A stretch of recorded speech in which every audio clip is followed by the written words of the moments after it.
Hi friends, அனைவருக்கும் இனிய காலை வணக்கம். எல்லாரும் எப்படி இருக்கீங்க? நல்லா இருக்கீங்களா? எல்லாருக்குமே இந்த நாள் இனிய நாளாக அமைய வாழ்த்துக்கள்.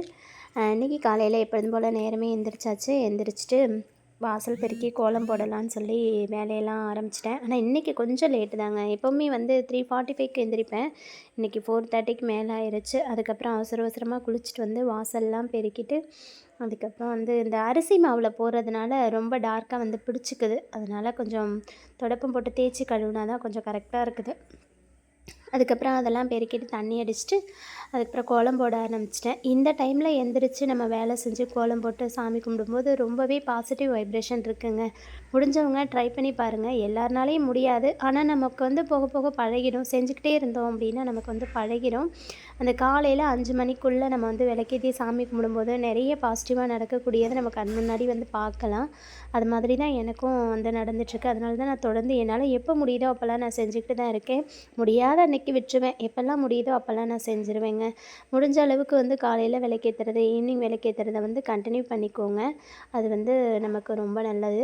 அது மாதிரி தீப தூபம்லாம் வாசலில் வைக்கிறது இன்னும் ரொம்ப நல்லதுங்க. ஒரு தூபம் ஏற்றி வச்சிட்டோம் அப்படின்னாலே ரொம்ப நல்லாயிருக்கும். இன்றைக்கி கோலம் சிம்பிளாக தாங்க போட்டேன். டைம் ஆயிடுச்சுன்றதுனால சிம்பிளாக போட்டு முடிச்சுட்டு சாமி கும்பிட்டுட்டு சமைக்கணும் இல்லையா? அதனால் அவசர அவசரமாக போடணுமேனு சிம்பிளாக சின்னதாக போட்டுட்டேன். அதுக்கப்புறம் பார்த்திங்கன்னா சமையல் வேலை செய்ய ஆரம்பிச்சிருவேன். இப்போ சாமி கும்பிட்டு முடித்த உடனேவே உள்ளே போய் பஞ்சமுக விளக்கு ஏற்றிடுவேன். அதாவது 5 திரி போட்டு அழகாக ஒரு தீபம் ஏற்றிட்டு முன்னாடி தனித்தனியாக 5 விளக்கு வச்சுருந்தேங்க. என்னால் மெயின்டெனன் பண்ண முடியலை. ஏன்னா டைமும் பத்த மாட்டேங்குதுன்றதுனால ஒரே விளக்கில் 5 திரி வச்சு போட்டு இது பண்ணிக்கிட்டு இருக்காங்க. அப்புறம் சமையல் வேலை முடிஞ்சிருச்சுங்க. சாம்பார், அதுக்கப்புறம் வெண்டைக்காய் பொரியல், அப்புறம் சுட சுட சாதங்க. மார்னிங்க்கு டிஃபனுக்கு தோசை ஊற்றிக்கலாம் அப்படின்ட்டு சாம்பார் வச்சாச்சுங்க. அந்த சாம்பாரையே வச்சு சாப்பிட்டுக்குவாங்க. சமைச்சிட்டு பாப்பாவுக்கு சாப்பாடும் கட்டிட்டேங்க. அந்த சாம்பார் சாதம், வெண்டைக்காய் பொரியல், கொஞ்சோண்டு கிவி பழம் வச்சுருக்கேன். அப்புறம் ஒரு கேக்கும் வச்சுருக்கேன், ஏன்னா பத்தாதுன்றதுனால. அதுக்கப்புறம் ரிலாக்ஸ் பண்ணுறதுக்காக கொஞ்சோண்டு வர காஃபி போட்டு குடிச்சிட்டு பாப்பாவுக்கு தோசை ஊற்றி 7:45க்கு வேன் வந்துடுங்க. அதுக்குள்ளே தோசை ஊற்றி கொடுத்துர்லான்னு தோசை ஊற்றிட்டுருந்தேன்.